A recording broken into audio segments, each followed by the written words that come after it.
우리 어제 봤듯이 다윗이 솔로몬에게 성전을 건축할 것을 부탁합니다. 아버지는 이렇게 피를 말려서 성전을 건축할 수 없으니 아들 솔로몬아, 너가 성전을 건축하라. 다윗은 죽기 전까지 열심을 다하여 이 성전 건축할 재료들 준비하고 이렇게 솔로몬에게 부탁을 하고 있는데, 어떻게 이런 부탁을 할 수 있었을까? 오늘 본문에 그 답이 있습니다. 다윗이 여호와 이름을 위하여 성전을 건축할 마음이 있었으나, 다윗 안에는 정말 성전을 짓고자 하는 간절한 열망이 있었습니다. 다윗은 하나님을 전심으로 찬양하며 춤추며 찬양하며 경배했던 자였습니다. 다윗 안에는 정말 하나님께서 거하실 아름다운 성전을 건축하고 그 성전에서 정말 전심을 다하여 예배하기를 간절히 원하는 그런 바람과 꿈이 있었습니다. 이 마음, 이 주님을 향한 뜨거운 마음, 주님을 사랑하는 마음이 있었기 때문에 이런 부탁을 할 수가 있었던 것입니다.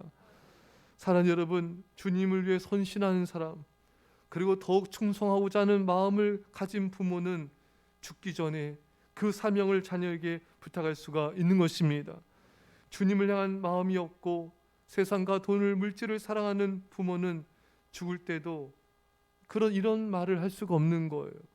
보통 많은 부모들이 죽을 때 유산에 대해서 말하고, 또 이 사업장을 성공시켜라 말하고, 뭐 이런 말들은 할 수 있을지 모르지만, 정말 주님을 사랑하는 마음이 없으면은 이렇게 하나님의 사명을 대해서 죽기 전에 자녀에게 말하는 그런 부모가 될 수는 없는 것입니다. 사람은 자신의 마음에 있는 것을 말하는 것이죠. 하나님을 사랑해야 하나님을 사랑하라고 말할 수 있는 것이고, 교회를 사랑하며 성도들과 아이들을 사랑해야 그들을 사랑하라고 말할 수가 있는 것입니다. 사람은 자신이 사랑하는 것을 말하게 되어 있습니다. 사랑함으로 교회를 사랑하라고 세우라고 말하는 자가 되시기를 축원합니다. 다윗은 솔로몬에게 성전을 지으라고 섬기라고 말한 것은 또한 그 자신이 그러한 섬김과 사랑의 삶을 살았기 때문에 가능했던 것입니다. 사람은 자신이 사는 것 이상을 말할 수가 없어요. 자신의 삶을 그렇게 살아야 다른 사람에게도 자신처럼 살라고 말할 수가 있는 것입니다. 부모가 교회에 헌신하며 충성할 때 자녀들은 다 보고 배웁니다. 자연스럽게 따라하고 당연하게 생각하게 되죠. 그러나 부모가 헌신하며 충성하지 않으면 자녀에게 주님께 헌신하라고, 충성하라고 말하면서 이끌기가 어려운 것입니다. 커서 하라고 하면 절대로 안 합니다. 안 하는 경우들이 태반이에요. 어릴 때부터 정말 삶으로 보여주면서 자녀들에게 이런 말들을 할 수 있어야 되는 것입니다. 다윗처럼 아들아, 너는 교회를 사랑하며 섬기는 자가 되어라. 내 딸아, 영혼을 사랑하며 전도하는 전도자가 되어라. 교회를 섬기는 충성된 일꾼이 되어라. 록필러 어머니는 어릴 때부터 록필러에게 너는 수입이 생기면은 바로 하나님 앞에 온전한 11조를 드려라. 이것을 참 강조했대요. 또 예배는 맨 앞자리에서 드려라. 정말 교회를 사랑하라. 이런 메시지를 전할 수가 있었던 것이죠. 그 부모의 어릴 때부터 철저한 이런 교육 때문에 하나님께 록펠러를 축복하여 주시고, 또 록펠러가 이제 커서 처음에는 참 이 탐욕을 쫓았지만 나중에 회개하고 많은 교회와 또 많은 학교를 세우고 선교사를 파송하는 많은 선한 일을 할 수가 있었던 것입니다. 어릴 때부터 이런 부모님의 이 강조하는 이런 하나님께 대한 헌신에 대한 이 강조의 말씀 때문에 이 축복을 받게 된 것입니다. 사랑하는 여러분, 다윗은 삶으로 살면서 자녀에게 가르쳤습니다. 여러분과 제가 삶으로 보여주면서 가르친 자 되시기를 축원합니다. 성전 건축하기를 부탁하여 다윗은 솔로몬에게 성전 건축의 사명을 말하였습니다. 솔로몬이 감당해야 할 사명을 부탁한 것이죠. 사랑하는 여러분, 자녀들에게 사명을 가르치시기 바랍니다. 성전을 건축하며 성전을 섬기는 것을 사명으로 가르쳐야 돼요.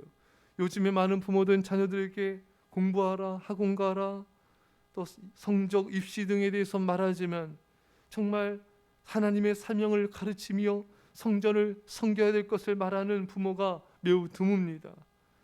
자녀에게 제대로 된 신앙교육과 사명을 가르침이 없기 때문에 오늘날 많은 학생들과 아이들이 세상적으로 살아가며 우상을 섬기며 하나님 멀리하다가 많은 고통과 환난을 겪는 것을 보게 된 것입니다.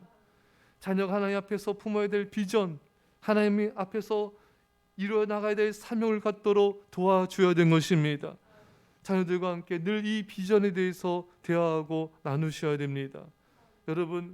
여러분들은 자녀들과 이런 비전들을 나누고 있습니까?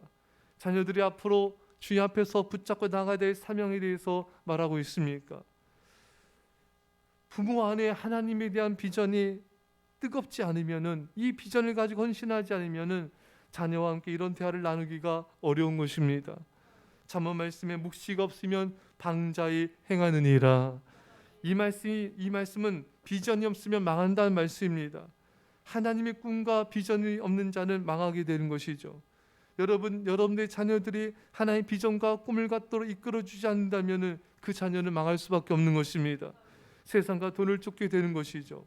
우상을 섬기게 되는 것입니다. 여러분 자녀들과 오늘 다윗이 솔로몬에게 대화를 말한 것처럼 자녀들과 대하면서 자연스럽게 하나님의 꿈을 계속해서 날마다 심어주고 그 꿈을 갖고 헌신하도록 이끌어주는 부모가 되어야 되는 것입니다. 하나님의 꿈을 가진 자녀는 세상과 사탄과 죄를 이기고 승리하게 될 것입니다. 사랑하는 성도 여러분, 다윗처럼 자녀에게 성전을 섬기는 사명과 하나님의 꿈을 심어줘서 이 자녀가 그 사명을 붙잡고 믿음의 길을 가며 헌신하는, 그렇게 이끌어주는 믿음의 부모 되시기를 간절히 축원합니다. 기도합시다. 사랑의 아버지 하나님, 자녀들에게 얼마나 하나님의 성전을 섬길 것과 하나님 나라에 대한 비전을 심어줬는지 이 시간 회개하며 기도합니다. 주님 용서하여 주옵소서. 주님 진실로 우리가 삶으로 가르치는 부모가 되게 하셔서 삶으로 주를 위해서 헌신하며 죄의 몸된 게 충성한 것을 보여주게 하여 주시고, 또 삶으로 또 말로 늘 자녀들과 대화 나눔을 통하여서 진실로 우리 자녀들이 하나님의 비전을 가지고 교회를 섬기는 헌신의 삶을 살 수 있도록 우리를 사용하여 주옵소서. 감사드리며 예수님의 이름으로 기도합나이다. 아멘.